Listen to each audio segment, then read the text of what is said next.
My name is Dr. Isaac Akrong. I'm an artist, educator, as well as researcher, and also a presenter. I started my journey in the arts in choreography from Ghana, University of Ghana, and I came to North America, and I'm doing masters in dance and also pursued ethnomusicology to expand the musical aspect of dance.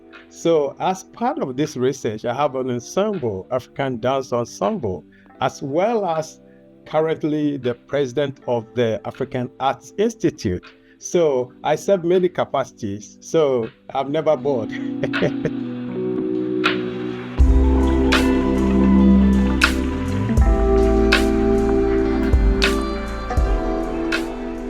African Arts Institute, it is a non-profit organization that is based in Belleville. So we educate, we entertain, we present, and we research. You can call it a virtual university, where whatever people want to know, we come to their, I'll call it the village, and share the African story and the performance with them. How to make a drum, how to play the drum, how to understand what you are playing, the history, the ethnography. It's life itself. That's what we do.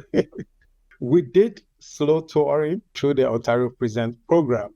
The concept is to gather under a tree, share some bread, share stories, visiting artists from all over Ontario, especially GTA. I thought, hey, come and share your experience in the arts with Belleville community. I've been teaching drumming every Friday. So there's a set of community that comes together to learn about the art. So they come and infuse their knowledge with the community members. And that is priceless because they share more than just the drum beat. And the vibe that is created is like a vibe that is so positive. We have one guy, it's called Abraham. This guy has so much experience. He will sit down and tell you about his children and grandchildren and the musical journey, what he taught them. And then he will play it with us. And that experience, it becomes something you can only get it if you are present or you watch the video. When I come to, let's say, North America, or I came, realizing that, oh, community, the definition here is different from definition back home. Back home, you are like born into it. And like, oh, this is your uncle, this is your auntie, and they mind your business. See? It's not like here you be like, no, I want to be, no. Everybody minds everybody's business there. So here, to me, I'm like, we are all spread out. I'm like, let me bring these people. It fits into the slow touring principle of connecting with artists instead of passing through, just do your show and people clap and then you run away. This artist, I'll be like, hey, we're going to get soup. So the idea of soup is like just put whether potluck or whatever they are used to. If you don't eat spice, don't worry.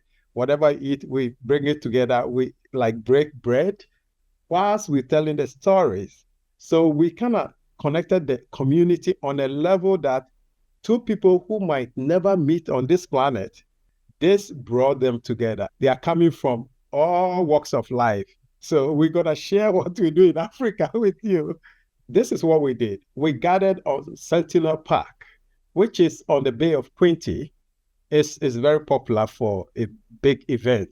We had these guys come and share what they taught us and then perform it with us, where through the drumming, we pause, we dance, we pause, we share stories. It's like informal.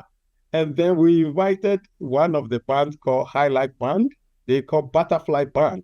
Oh, they played, and people who are walking their dogs, who have nothing to do with what we are doing, they pause, they holding the dog, the leash, and they dancing like this. You can see the joy in the eyes of the people. And an elderly person who is on a wheelchair, but she can stand and hold the wheelchair.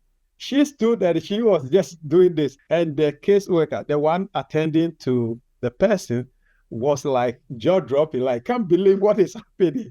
This is how our oral tradition works. Connect with people, explain what you are doing. Just celebrate life. And when you are happy, you take that home and share the joy. I find this to be like, let's say if you have a building, take this cap, a cap like this, the building, you don't see inside, but slow touring kind of opens the inside out. So you can see both the outside and the inside, which means you are experiencing the process as well as the content, plus the actual life stories of the artist. Because some artists may express some life stories on a big stage, but they wouldn't go deep. You wouldn't get the chance to ask questions. We create the right environment, communicate effectively with them in a way that they can share their art in their cozy world created where we are hosting them. So you have to be there as a host throughout. You can't just live there. It means you have to invest more time into it, and also hoping that they buy into the concept and then share their art. And that also makes them feel at home, that they're like, I just go to this place, I perform, and then I'm gone. On the other aspect of it, I have to kind of convince some of the artists that, listen, this is different. We are starting this project. We don't know how it will go, but participate. Let's see the outcome. Then we all learn from it. Because some example were complaining like they can do 3 shows or 3 gigs. The time duration they come for my 1 gig, economically it makes sense. But I was telling them, somebody have to slow down to tell the truth about African art and experience. So I cannot convince them. And I'm like, okay, next time we'll work out something that will make them feel like, oh, this is worth like 3 gigs, because we also value you and your form. Another aspect too is that get, let's say, a commissioned caterer, somebody who understands the culture specific. Because if you want a storyteller or a musician or a singer or whatever, or actor to give you their best from their heart, just give them the dish they like, like hospitality, basically. Then the person will be full of joy inside out. When an artist, you know them, how they perform. If they are not happy, you can know. Or if it is a friend of an artist, I make sure that artist is there to make sure that friend is comfortable. It's all about treating the person as a human. It's fluid because you are dealing with human beings. You cannot carve everything in stone like this. So that is one organic way of looking at things that we can change. How can you slow a whole band down to sit down and tell their stories and perform and still be comfortable? That is an achievement, because artists, they roll on a fast pace. So it's good for the artists too, for their health. And also, I think it's good for the community, where you spend more time with your audience. In that way, they get more knowledge. So to me, this is a wonderful thing that should be sustained, and also get more companies to support it. Even just the concept that if every municipality, we have like 444 municipalities in Canada, if each one buys into that, more artists will come on board and understand it, that it is something that has come stay.